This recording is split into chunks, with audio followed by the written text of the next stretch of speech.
Welcome to The Explainer. Today, we're diving into an incredible story from a recently declassified file. It's about a mission that was basically saved by a ghost, a riddle, and a little bit of ancient history. We're going to break down exactly how a cryptic message from a holographic messenger became the key to winning a secret war. So let's set the scene. You've got a military unit, and they're planning a huge demolition. But they have a major problem. They are completely blind. Their high-tech sensors can't see what's underground, which is where the real target is. And, of course, there's a ticking clock. They've only got 7 hours before a massive enemy advance. Right in the middle of this high-stakes planning session, things get, well, really weird. Their whole strategy meeting gets thrown completely off the rails by the sudden appearance of this strange, almost ethereal woman who calls herself Cyganie. So you can imagine, the commanders are just completely baffled. One of them actually tries to wave his hand right through her shimmering torso. And yeah, that causes her image to glitch out like a bad video call. This is definitely not your standard military briefing. It turns out she's not broadcasting to everyone. Only the team's leader, a guy named Benedictus, can actually hear her. He tries to explain to his team, hey, she's an ally. But her whole deal is, well, it's complicated. When one of the soldiers calls her a weird shaman but hot, she immediately proves his point by transforming into this old, ugly crone, just cackling at them. Benedictus just shrugs and calls her an advanced human, whatever that means. And this is where the story really pivots. Instead of just pointing to a spot on the map and saying, hey, the bad guys are here, Cyganie delivers a message. But it's not an order. It's not a set of coordinates. Nope, it's a riddle. So this is what she tells them. Remember Joshua's long day. Fair days and cold-layered Sundays. Don't gripe over every term, and don't forget to get your primer. I mean, at first glance, that just sounds like total nonsense, right? What in the world could ice cream sundaes have to do with a covert military op? But as you're about to see, every single word in that sentence is a mission-critical clue. So you have to ask, why the riddle? Why not just be direct? Well, as Benedictus explains, it's not for show. She has to speak in code. The puzzle is basically a form of deep encryption. It's designed to pass this incredibly sensitive intel without being picked up by whoever or whatever might be listening in on her. All right, so let's do what Benedictus had to do for his totally bewildered team. We're going to unpack this puzzle piece by piece. And believe me, this thing is a masterclass in layered communication. So, the first clue, Joshua's long day. This is a direct biblical reference. It immediately puts their mission into perspective.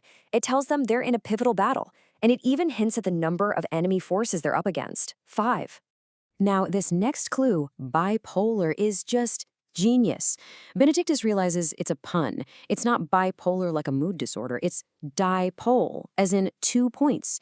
He figures out it's an instruction. Take the first 2 letters from the names of those 5 ancient kings from the Joshua story, and when you do that, you get these little acronyms, ADZ, Hopi, Jade. It's a hidden message telling them exactly how the enemy sees them, as primitive natives who use simple tools. In other words, they are being dangerously underestimated. And this just shows you how deep the riddle goes. The next layer is all wordplay. These simple, everyday phrases are actually hiding technical terms. Fair days isn't about the weather. It's a clue for Faraday, like a Faraday cage.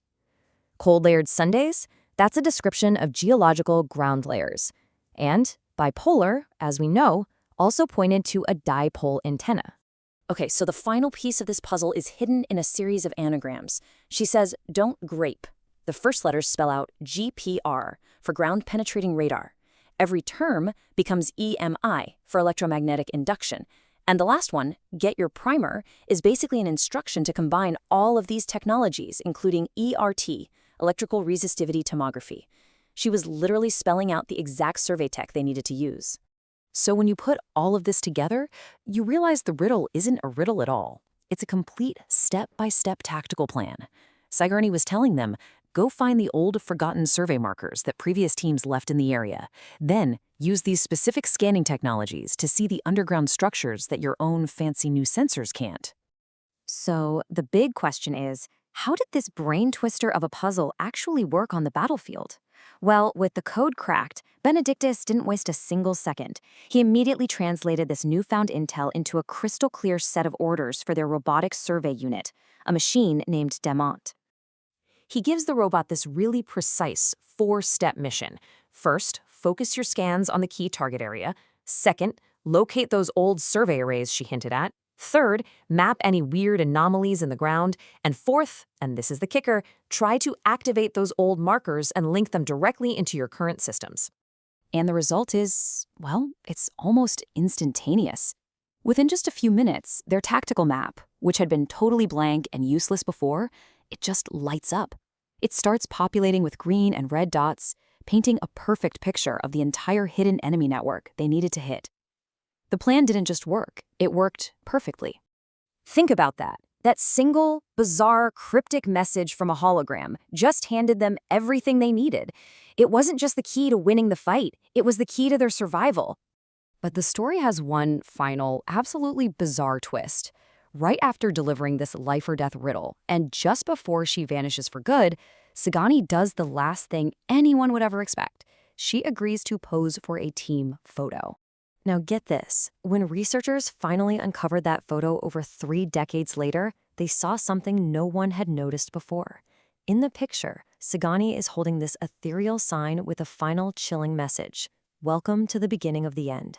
So the takeaway here is how a problem that seems impossible can be unlocked with a single elegant key. But it leaves you with a much bigger question. What happens when that key doesn't just solve one puzzle, that ends up revealing an even bigger, more mysterious one?